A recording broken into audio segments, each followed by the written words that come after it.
সবাই দেখে হাসি মুখটা, কেউ দেখে না সেই মুখের পেছনের কান্নাগুলো। আজকের গল্প হাসি মুখের পেছনের কান্না। চলো তাহলে শুনে নি। 15 বছর বয়সের আদিবা সবসময় হাসি মুখে থাকতো মেয়েটা।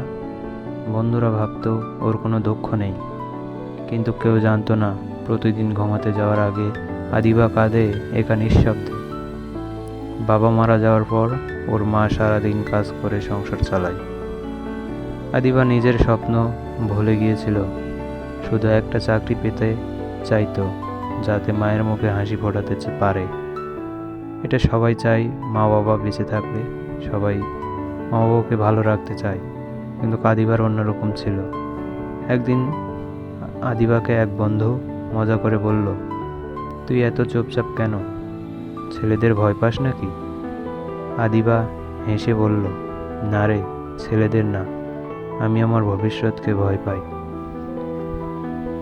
বন্ধুরা হেসে উড়িয়ে দিল, কিন্তু কেউ বুঝলো না এই হাসির পেছনে কত গভীর কষ্ট লুকিয়ে আছে।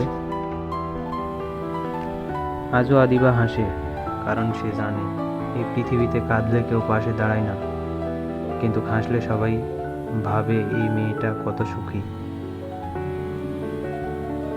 এই গল্পটা যদি আপনাদের মন ছুঁয়ে যায় তাহলে একটা রিঅ্যাক্ট দিও, আর বন্ধুদের সাথে শেয়ার করো, কারণ কে জানে হয়তো তাদের মাঝে